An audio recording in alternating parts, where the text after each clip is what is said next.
Hello, good afternoon.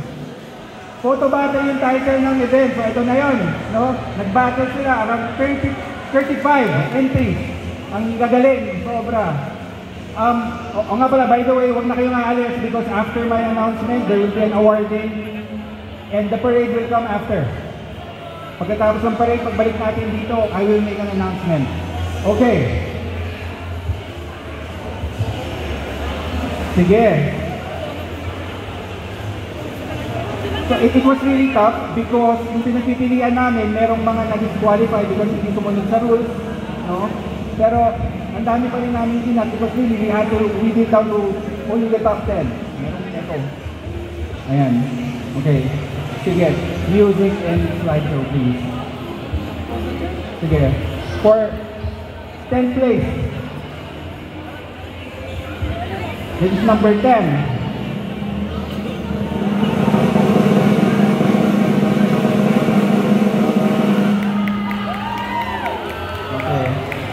Ganda ng pose, ang ganda ng composition, use the environment as a frame, no? So, number 9.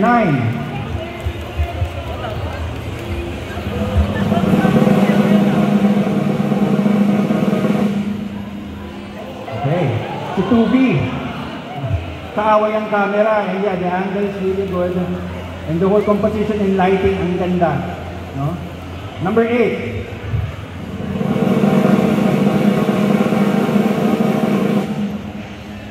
Ano naman yun? Sobra. You would think na para lang siyang post, pero there is some hidden information happening, no? Off the frame. So we do not know what it is. Anong kalaban nyo dyan? Kung sino man, malapit na ba sa madedo or what, no? So that's number 8, no? 7.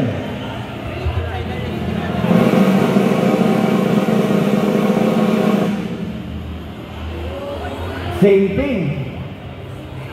Anong nangyayari sa kanya? There's something off camera, no, that is happening. It's an action shot, obviously, because anytime soon, no, something, ibang anticipation involved and all, no. Okay, number 6.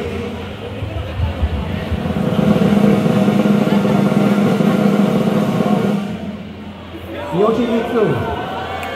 Okay.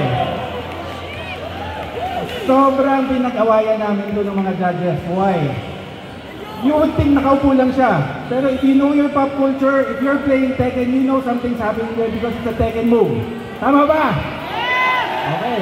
Kaya lang, number 6. By the way, this week, maglalabas din kami ng People's Choice. Abangan niyo sa Facebook, bumoto kayo.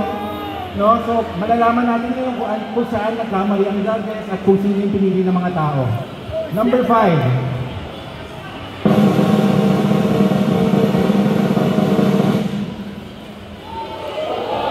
Nag-stretch, pero kasi paan yan eh, no? Yeah, well, nag-stretch, okay? Yeah, I mean, it's the basic karate action kick, no? It still looks marvelous, no? So the next one, number 4, I think.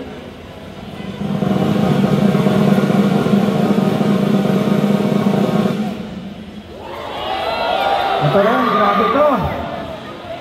Nasaan yung cameraman yung kinuhanan to? Nasaan niya?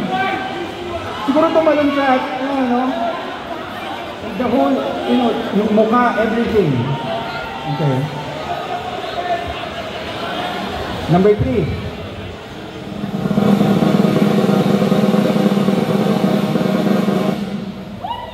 Okay. Again, if you know your pop culture, it looks like naka-pose lang siya. But you know very well, any wizard in anime does this. Diba? Tama, diba? Tama. Okay. Number 2.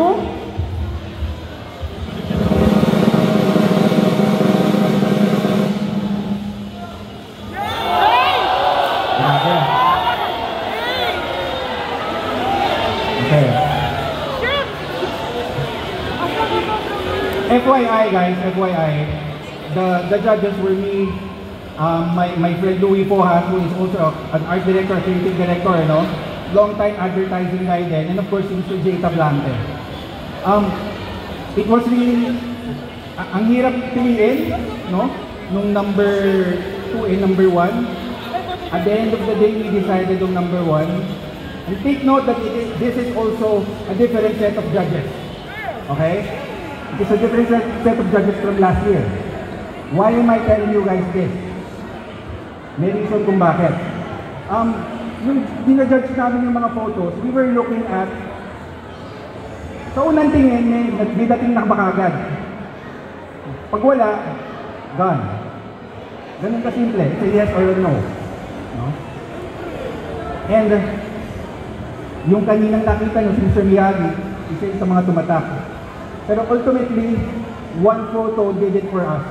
The whole composition, the story behind it, it could have been a toss-up. No? Again, meron tayong People's Choice Award.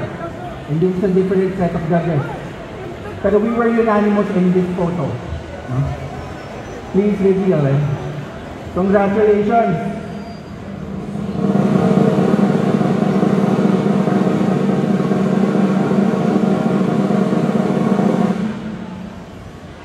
Mr. Ruben Alcazar and Miss Sasha. Again! For the second year, our champion is Miss Sasha and Mr. Ruben Alcaraz. Oh, sorry, Miss Sasha.